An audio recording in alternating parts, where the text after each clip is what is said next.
ചെങ്ങന്മാരെ ഞാൻ നല്ലൊരു ഫ്രൂട്ട്സ് പരിചയപ്പെടുത്താനായിട്ടോ വന്നത്. ഇവിടെ കാണിച്ചു തരാം. അപ്പോൾ ചെടി നഴ്സറിയിൽ നിന്ന് വാങ്ങിയ ഒരു തൈയാണ് കേട്ടോ. വിദേശ ഇനം തൈയാണെന്നാണ് പറയുന്നത്.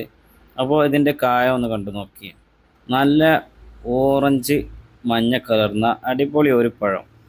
നമ്മൾ ഏകദേശം ഒരു കയ്യിൽ ഒതുങ്ങാൻ പറ്റിയ ഒരു വലുപ്പത്തിലുള്ള പഴമാണ് ഇതിലുണ്ടായിട്ടുള്ളത്. ഇതിന് സാൻഡോൾ എന്നാണ് ഇതിൻ്റെ പേര് പറയുന്നത്. അപ്പോൾ ഇതിൻ്റെ പേര് കറക്റ്റ് അറിയുന്നവർ ഒന്ന് കമൻറ്റ് ചെയ്യുക.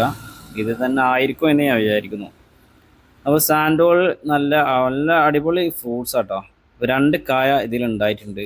അപ്പോൾ ഒരു കായ നമ്മൾ ഇതിന് മുന്നേ പറിച്ചെടുത്തിട്ട് വീഡിയോ ചെയ്തിട്ടില്ല, മുറിക്കണ വീഡിയോ എടുത്തിട്ടില്ലായിരുന്നു.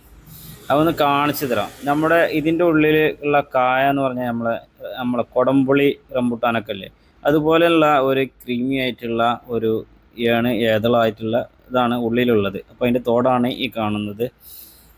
അപ്പോൾ ഇതിൻ്റെ ഉള്ളിലുള്ള കാമ്പ് എടുത്ത് കളഞ്ഞിട്ടുണ്ട്. എന്തായാലും ഇതിൽ ഒരു നല്ല ടേസ്റ്റി ആയിട്ടുള്ള ഒരു ഫ്രൂട്ട്സ് തന്നെ കേട്ടോ. അപ്പോൾ ഇതിൻ്റെ ഉള്ളിലുള്ള ക്രീം നമുക്കൊന്ന് ജസ്റ്റ് ഒന്ന് കഴിച്ച് നോക്കാം. അതും തന്നെ വല്ലാത്തൊരു ടേസ്റ്റാണ് കേട്ടോ. അതിന് ഒരു പ്രത്യേക ടേസ്റ്റാണ്. എന്ത് ഫ്രൂട്ട്സിൻ്റെ ടേസ്റ്റാണെന്ന് നമുക്ക് പറയാൻ പറ്റില്ല. അങ്ങനത്തെ ഒരു പ്രത്യേക തരം ടേസ്റ്റുള്ള അടിപൊളി ഫ്രൂട്ട്സാണ് ഇതിൽ. അപ്പോൾ ഇതിൻ്റെ മരം അടിപൊളി നല്ല ഇലകൾ, നല്ല തിക്നെസ് ഉള്ള ഇലകൾ, കട്ടിയുള്ള ഇലകളായിട്ടുള്ള ഒരു തണൽ മരം കൂടെ തന്നെയാണ് ഇത്. അത്ര ഹൈറ്റ് വരുമോ എന്ന് നമുക്കറിയില്ല. എന്തായാലും നല്ല അടിപൊളി ഫ്രൂട്ട്സാണ്. അപ്പോൾ ഇതിനെപ്പറ്റി കൂടുതൽ അറിയുന്നവർ നിങ്ങളെ കമൻറ്റ് ബോക്സിൽ നിങ്ങളുടെ അഭിപ്രായങ്ങൾ രേഖപ്പെടുത്തുക.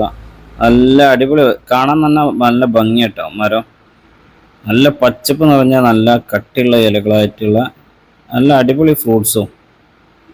അപ്പോൾ ചെറിയ വീഡിയോ ആണ്. നിങ്ങൾക്ക് ഇഷ്ടപ്പെട്ട നിങ്ങൾ ഷെയർ ചെയ്യുക, ലൈക്ക് ചെയ്യുക, നിങ്ങളുടെ അഭിപ്രായങ്ങൾ കമൻറ്റ് ബോക്സിൽ രേഖപ്പെടുത്തുക.